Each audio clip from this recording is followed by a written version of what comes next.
வணக்கம். நமது டிவியின் இரவு நேர பிரதான செய்திகளோடு இணைந்திருக்கின்றோம். செய்திகளோடு இணைந்து கொள்ளும் நான் ஷலோமி நாகேந்திரன். விரிவான செய்திகளை பார்ப்பதற்கு முன்னர் முதலில் தலைப்புச் செய்திகள்.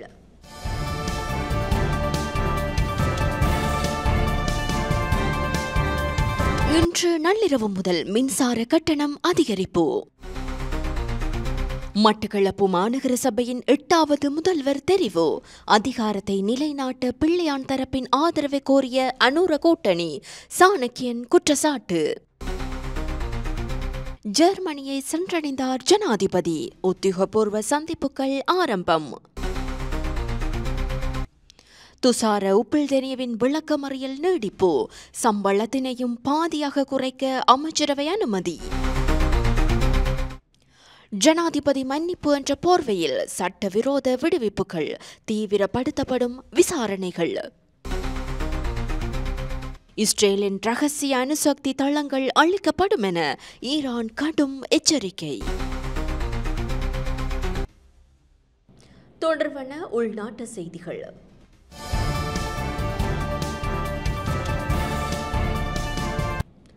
இன்று நள்ளிரவு முதல் மின்சார கட்டணம் அதிகரிக்கப்படும் என பொது பயன்பாடுகள் ஆணைக்குழு அறிவித்துள்ளது. இன்று நள்ளிரவு முதல் மின்சார கட்டணம் 15% அதிகரிக்கப்படும் என்று பொது பயன்பாட்டு ஆணைக்குழு அறிவித்துள்ளது. சிறிய நுகர்வு மற்றும் 90 அலகுகளுக்கு குறைவான மத தளங்களுக்கான மின்சார கட்டண திருத்தத்தில் இந்த முறை எந்த மாற்றமும் இல்லை என்று தெரிவிக்கப்பட்டுள்ளது. இதேபோல் 30 அலகுகளுக்கு குறைவான வீட்டு பிரிவிற்கு 8% அதிகரிப்பு ஏற்பட்டுள்ளது. அதன்படி ரூபாய் 75 இருந்த மாதாந்திர கட்டணம் இன்று நள்ளிரவு முதல் ரூபாய் 80 அதிகரிக்கப்பட்டுள்ளது. இலங்கை மின்சார சபை முன்வைத்து கட்டண திருத்தம் குறித்த திட்டத்திற்கான பொதுமக்களின் கருத்து கணிப்பு நிறைவடைந்ததாக பொது பயன்பாடுகள் ஆணைக்குழுவின் சிரேஷ்ட உறுப்பினர் ஒருவர் தெரிவித்திருந்தார். இந்த நிலையில் இன்று மின்சார கட்டணம் குறித்த அறிவிப்பு வெளியாகியுள்ளது. மட்டக்களப்பு மாநகர சபையின் 8வது முதல்வராக சிவம் பாக்கியநாதன் தெரிவு செய்யப்பட்டுள்ளார்.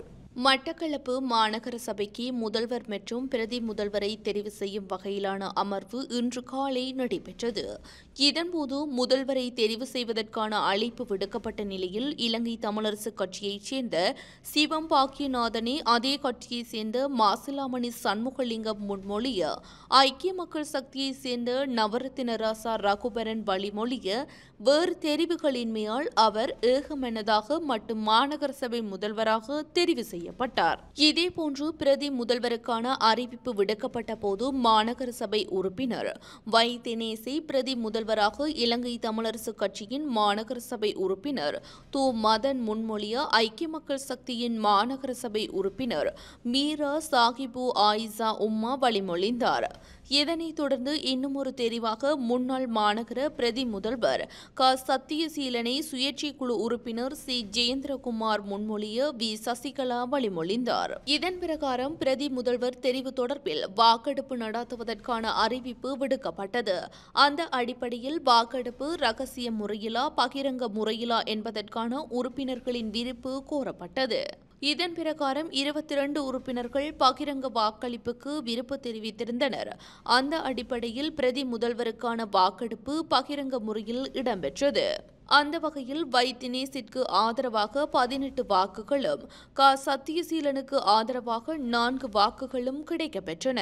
இதன்போது தேசிய மக்கள் சக்தி மற்றும் தமிழ் மக்கள் விடுதலை புலிகள் கட்சியின் 12 பேர் நடுநிலைமை வகித்தனர்.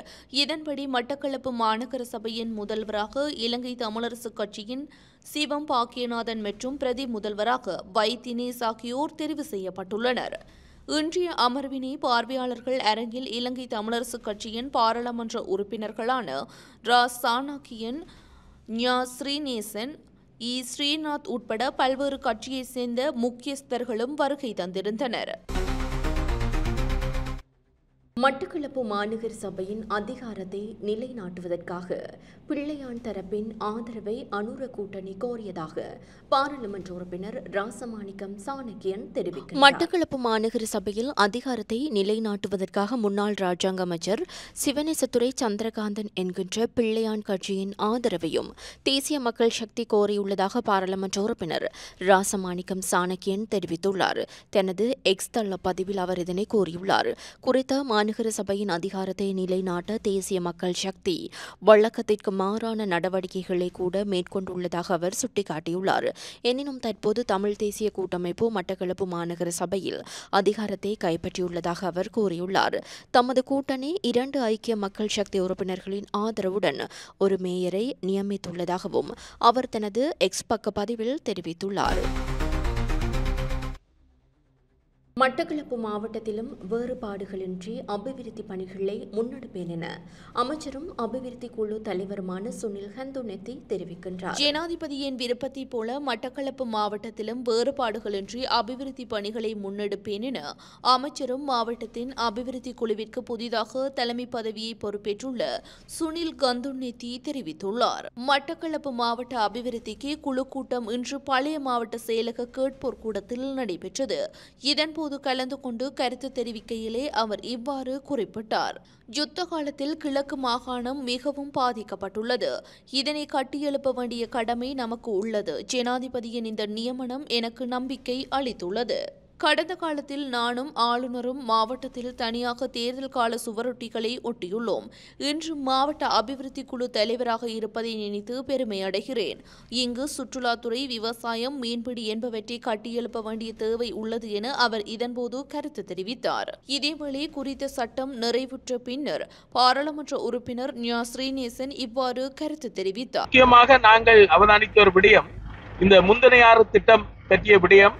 ஏற்கனவே பிரான்ஸ் கவர்மெண்ட் கூடாக அதனை அவர்கள் உதவி வழங்குவதன் மூலமாக அல்லது கடன் வழங்குவதன் மூலமாக அதனை செய்வதாக குறிப்பிட்டிருந்தார்கள். அந்த விடயத்தை எவ்வாறு நடைமுறைப்படுத்துவது என்பது பற்றியும், இதைவிட மாந்தீவு பிரச்சனை அது ஒரு சுற்றுலா தலமாக இருக்கின்ற போது அதை பாதுகாப்புக்காக அல்லது பாதுகாப்பு பிரிவினர் எடுப்பது பொருத்தமல்ல என்ற விடயமும் சொல்லப்பட்டது. இதையும் விட அடுத்த கட்டமாக இந்த குடிநீர் வழங்குகின்ற விடயம், பொதுவாக குடிநீர் இல்லாத பிரதேசங்களுக்கு அந்த குடிநீர் வழங்குவதில் காணப்படுகின்ற பிரச்சனைகள், அதற்கான நிதியை பெறுகின்ற வழிமுறைகள் பற்றியெல்லாம் பேசப்பட்டது. மதுளை பண்டாரவளை மாநகர சபையின் அதிகாரத்தை தேசிய மக்கள் சக்தி கைப்பற்றியுள்ளது. அதன்படி அந்த மாநகர சபையின் மேஜராக தேசிய மக்கள் சக்தியின் மாநகர சபை உறுப்பினர் ரத்நாயக்க முதியன் செல்லாகே சாகரதீர விஸ்வ விக்ரம தெரிவு செய்யப்பட்டுள்ளார். மேஜர் பதவிக்காக இன்று நடைபெற்ற தேர்தலில் 4 மேலதிக வாக்குகளால் வெற்றி பெற்று அவர் மேஜராக தேர்ந்தெடுக்கப்பட்டார். பண்டாரவளை மாநகர சபையில் தேசிய மக்கள் சக்தி 6 உறுப்பினர்களை கொண்டுள்ள அதே நேரத்தில் சுயேட்சை குழு எண் 1 5 உறுப்பினர்களை கொண்டுள்ளது. அதே மாநகர சபையில் ஐக்கிய மக்கள் சக்தி 3 உறுப்பினர்களை கொண்டுள்ளது. அத்துடன் ஸ்ரீலங்கா பொதுஜன பெரமுன மற்றும் 2 சுயேட்சை குழுக்கள் தலா 1 உறுப்பினர்களை கொண்டுள்ளன. ஜெர்மன் ஜனாதிபதிக்கும் ஜனாதிபதி அனுரகுமார திசாநாயக்கவிற்கும் இடையில் சந்திப்பு ஒன்று இடம்பெறவுள்ளது. ஜெர்மனிய கூட்டாட்சி குடியரசிற்கு உத்தியோகபூர்வ விஜயம் மேற்கொண்டுள்ள ஜனாதிபதி அனுரகுமார திசாநாயக்க இன்று முற்பகல் பெர்லின் சர்வதேச விமான நிலையத்தை சென்றடைந்தார். ஜனாதிபதியை வரவேற்கும் உத்தியோகபூர்வ வரவேற்பு நிகழ்வு ஜெர்மன் ஜனாதிபதி பிராங்க் வோல்டர் ஸ்டைன்மியரின் தலைமையில் இன்று பிற்பகல் பெர்லினில் உள்ள மாளிகையில் நடைபெற்றது. இதைத் தொடர்ந்து ஜனாதிபதி அனுரகுமார திசாநாயக்கவிற்கும் ஜெர்மன் ஜனாதிபதிக்கும் இடையில் உத்தியோகபூர்வ சந்திப்பு ஒன்று நடைபெறவுள்ளது. வெளிநாட்டு வெளிநாட்டு வேலைவாய்ப்பு மற்றும் சுற்றுலாத்துறை அமைச்சர் விஜித ஹேரத் மற்றும் அரசாங்கத்தின் சிரேஷ்ட அதிகாரிகள் பலரும் ஜனாதிபதியுடன் இந்த விஜயத்தில் கலந்து கொள்கின்றனர். துஷார உப்புல்தெனியவின் இடைநீக்கம் செய்யப்பட்ட கால பகுதியில் அவரது சம்பளத்தில் பாதியை வழங்க அமைச்சரவை அனுமதி வழங்கியுள்ளது. இதேவேளை துஷார உப்புல்தெனிய எதிர்வரும் 25ஆம் தேதி வரை மீளவும் விளக்கமறியலில் வைக்கப்பட்டுள்ளார். தற்போது விளக்கமறியலில் வைக்கப்பட்டுள்ள சிறைச்சாலை ஆணையாளர் நாயகம் துஷார உப்புல்தெனியவின் இடைநீக்கம் செய்யப்பட்ட காலப்பகுதியில் அவரது சம்பளத்தில் பாதியை வழங்க அமைச்சரவை அனுமதி அளித்துள்ளது. அமைச்சரவை முடிவுகளை அறிவிப்பதற்கு செய்வதற்காக இன்று நடைபெற்ற ஊடகவியலாளர் சந்திப்பில் அமைச்சரவை ஊடக பேச்சாளர் அமைச்சர் நலிந்த ஜெயதிச இதனை தெரிவித்தார். மேலும் நீதி மற்றும் தேசிய ஒருங்கிணைப்பு அமைச்சின் மேலதிக செயலாளர் HMNC தனசிங்க தனது வழக்கமான பதவியின் கடமைகளுக்கு மேலதிகமாக பதில் சிறைச்சாலை ஆணையாளர் நாயகமாகவும் நியமிக்கப்பட்டுள்ளார். ஜனாதிபதி மன்னிப்பு என்ற போர்வையில் ஏற்கனவே 68 கைதிகள் சட்டவிரோதமாக விடுவிக்கப்பட்டுள்ளமை விசாரணைகளில் தெரியவந்துள்ளது. ஜனாதிபதி மன்னிப்பு என்ற போர்வையில் சட்டவிரோதமாக 68 கைதிகள் ஏற்கனவே விடுவிக்கப்பட்டுள்ளமை விசாரணைகளில் தெரிய வந்துள்ளதாக மேலதிக மன்றாடியார் நாயகம் திலீப பிரீஸ் நேற்று கொழும்பு நீதவான் நீதிமன்றத்தில் தெரிவித்தார். அதன்படி 2024ஆம் ஆண்டு கிறிஸ்துமஸ் தினத்தில் 57 கைதிகளும் இந்த ஆண்டு சுதந்திர தினத்தின் போது மேலும் 11 கைதிகளும் தேவையான நிபந்தனைகளை பூர்த்தி செய்யாமல் முறைகேடாக விடுவிக்கப்பட்டுள்ளதாக அவர் குறிப்பிட்டார். பணியிடை நீக்கம் செய்யப்பட்ட சிறைச்சாலை ஆணையாளர் நாயகம் துசார உபுல்தனிய கொழும்பு மேலதிக நீதவான் மஞ்சுள ரத்நாயக்க முன்னிலையில் நேற்று பிரசன்னப்படுத்தப்பட்ட போது மேலதிக மன்றாடியார் நாயகம் இந்த சமர்ப்பணங்களை முன்வைத்தார். சில கைதிகள் ஜனாதிபதி மன்னிப்பு பெற்றதை குறிக்கும் போலி ஆவணங்களை சமர்ப்பித்ததாக துசார உபுல்டனிய மீது குற்றம் சாட்டப்பட்டுள்ளது. விசாக பூரணி தினத்தின் போது நாடு முழுவதும் 29 சிறைகளில் இருந்து 338 கைதிகள் விடுவிக்கப்பட்டதாகவும் அவர்களில் குறைந்தது 2 பேர் சட்டவிரோதமாக விடுவிக்கப்பட்டதாகவும் திலீப பிரீஸ் குறிப்பிட்டுள்ளார். சிறைச்சாலை மற்றும் சட்ட அமுலாக்க அமைப்புகளுக்குள் ஆழமான தோல்வியை இந்த வெளிப்படுத்தல்கள் பிரதிபலிக்கின்றன என்றும் சட்டவிரோத நடைமுறைகள் மற்றும் அதிகார துஷ்பிரயோகம் வேரூன்று தொடங்கியுள்ளதாகவும் அவர் நீதிமன்றத்தில் தெரிவித்தார். சட்டத்தின் ஆட்சியை குறைத்து மதிப்பிடும் இவ்வாறான வேலையமைப்புகளை அகற்ற சட்டமா அதிபர் திணைக்களத்திற்கும் விசாரணை அதிகாரிகளுக்கும் ஆதரவு வழங்குமாறு அவர் நீதித்துறையை வலியுறுத்தினார். அமைப்பிற்குள் சாத்தியமான ஊழல்களை கண்டறிய வேண்டியதற்கான அதிகரித்து வரும் தேவையை மேற்கோள் காட்டிய அவர் நாடு முழுவதும் உள்ள அனைத்து சிரேஷ்ட சிறைச்சாலை அதிகாரிகள் மற்றும் நிர்வாகிகளின் சொத்துக்கள் குறித்து பிரத்யேகமாக விரிவான விசாரணை நடத்தப்பட வேண்டும் என்றும் குறிப்பிட்டுள்ளார். இலங்கையிலும் கம்போடியாவிலும் இணைய குற்றங்களின் முக்கிய செயற்பாட்டாளர்கள் மறைந்துள்ளதாக இந்திய புலனாய்வுத்துறை சந்தேகம் வெளியிட்டுள்ளது. இந்தியாவில் மேற்கொள்ளப்படுவதாக கூறப்படும் இணைய குற்றங்களின் முக்கிய செயற்பாட்டாளர்கள் இலங்கை மற்றும் கம்போடியாவில் மறைந்திருப்பதாக இந்திய புலனாய்வாளர்கள் சந்தேகம் தெரிவித்துள்ளதாக இந்திய ஊடகம் ஒன்று செய்தி வெளியிட்டுள்ளது. குறித்த சம்பவம் தொடர்பில் 2 பேர் கைது செய்யப்பட்டுள்ளதுடன் தமிழக புலனாய்வு துறையின் கூடுதல் தகவல்களும் பெங்களூரின் புலனாய்வு துறையினருக்கு கிடைத்துள்ளது. இதன் அடிப்படையில் சுமார் 4 கோடி ரூபாய் மோசடி குறித்து விசாரணைகள் முன்னெடுக்கப்பட்டு வருகின்றன. இதில் பெங்களூரைச் சேர்ந்த வயதான தம்பதியினரின் வங்கிக் கணக்கிலிருந்து பல லட்சம் ரூபாய்கள் பெறப்பட்ட சம்பவமும் உள்ளடங்கியுள்ளது. எனினும் இந்த பணம் இணைய குற்றங்களுடன் சம்பந்தப்பட்டவை அல்ல என்றும் இலங்கையின் கெசினோவில் இருந்து திரும்ப பெறப்பட்டது என்றும் கைது செய்யப்பட்டவர்கள் இந்திய விசாரணையாளர்களிடம் தெரிவித்துள்ளனர். தாய்ப்பால் ஊட்டுதலை ஊக்குவித்தல் தொடர்பான சட்டமூலத்தை தயாரிக்க அமைச்சரவை அனுமதி வழங்கியுள்ளது. அமைச்சரவை முடிவுகளை அறிவிக்கும் செய்தியாளர் மாநாட்டில் வெகுசன ஊடக அமைச்சர் நலிந்த ஜெயதிச இது தொடர்பில் தெரிவித்துள்ளார். தாய்ப்பாலூட்டும் குறிகாட்டி தொடர்பில் இலங்கை மிகவும் உயர்ந்த மட்டத்தில் இருப்பதாக தெரிவிக்கப்பட்டுள்ளது.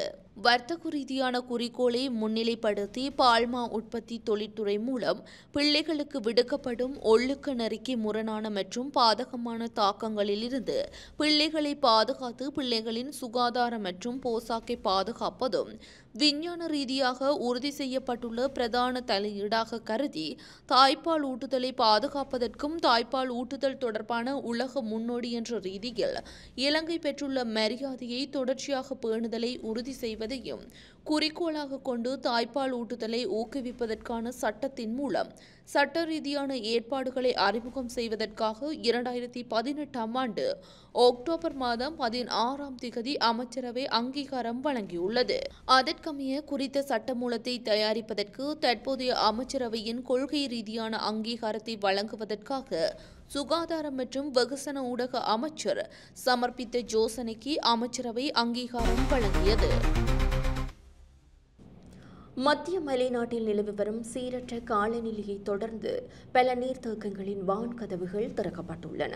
மத்திய மலைநாட்டில் நிலவி வரும் சீரற்ற காலநிலையினை தொடர்ந்து நுவரெலியா மாவட்டத்தில் கடும் மழை பெய்து வருகிறது. நேற்று இரவு முதல் நுவரெலியா மாவட்டத்தில் பல பகுதிகளில் தொடர்ச்சியாக பெய்து வரும் மழை காரணமாக ஆறுகள், நீரோடைகள் பெருக்கெடுத்துள்ளன. நீரேந்தும் பிரதேசங்களில் அதிக மழை வீழ்ச்சி பதிவாகியுள்ளதன் காரணமாக நீர்த்தேக்கங்களின் நீர்மட்டம் உயர்ந்துள்ளன. இதனால் மேல் கொத்மலை நீர்த்தேக்கத்தின் ஒரு வான்கதவு இன்று அதிகாலை திறக்கப்பட்டன. மேலும் காசல் ட்ரீ நீர்த்தேக்கத்தின் நீர்மட்டமும் உயர்ந்துள்ளது. இதேவேளை நோட்டன் பிரிட்ஜ் பகுதியில் அமைந்துள்ள விமல சுரேந்திர நீர்த்தேக்க பகுதியில் கடுமையான மழை பெய்து வருவதனால் அந்த நீர்த்தேக்கத்தில் 6 கதவுகள் ஊடாக நீர் வான் பாய்கின்றது.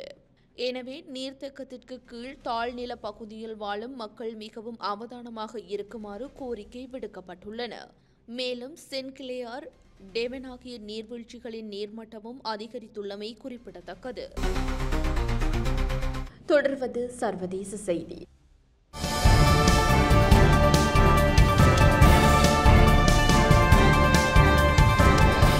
இஸ்ரேலின் ரகசிய அணுசக்தி தளங்கள் அழிக்கப்படும் என ஈரான் எச்சரிக்கை விடுத்துள்ளது. ஈரான் மீது ராணுவ தாக்குதல் நடத்தப்பட்டால் இஸ்ரேலில் உள்ள ரகசிய அணுசக்தி நிலையங்களை உடனடியாக குறிவைப்போம் என ஈரானின் ஆயுத படைகள் எச்சரித்துள்ளன. இதற்காக ஈரானின் உச்ச தேசிய பாதுகாப்பு பேரவை அண்மையில் ஒரு முக்கிய அறிக்கையை வெளியிட்டுள்ளது. இஸ்ரேலிடமிருந்து முக்கியமான உளவுத்துறை தகவல்களை பெற்றுள்ளதாக ஈரானின் உளவுத்துறை அமைச்சர் இஸ்மாயில் கதீப் சமீபத்தில் தெரிவித்திருந்தார். இதனையடுத்து இந்த எச்சரிக்கை முக்கியத்துவம் பெறுகிறது. உளவுத்துறை ஆதாரங்கள் மூலம் சேகரிக்கப்பட்ட தகவல்களுடன் இஸ்ரேலில் உள்ள ரகசிய அணுசக்தி தளங்கள் உள்ளிட்ட முக்கிய இலக்குகளை அடையாளம் கண்டுள்ளதாக ஈரானின் உச்ச தேசிய பாதுகாப்பு பேரவை தெரிவித்துள்ளது.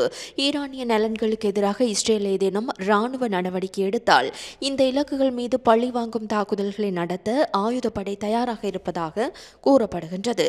இஸ்ரேலிடம் அணு ஆயுதங்கள் இருப்பதாக பலர் நம்பினாலும் அந்த நாடு இதை அதிகாரப்பூர்வமாக உறுதிப்படுத்தவோ மறுக்கவோ இல்லை என்பதும் குறிப்பிடத்தக்கது. இனி தொடர்வது விளையாட்டுச் செய்தி.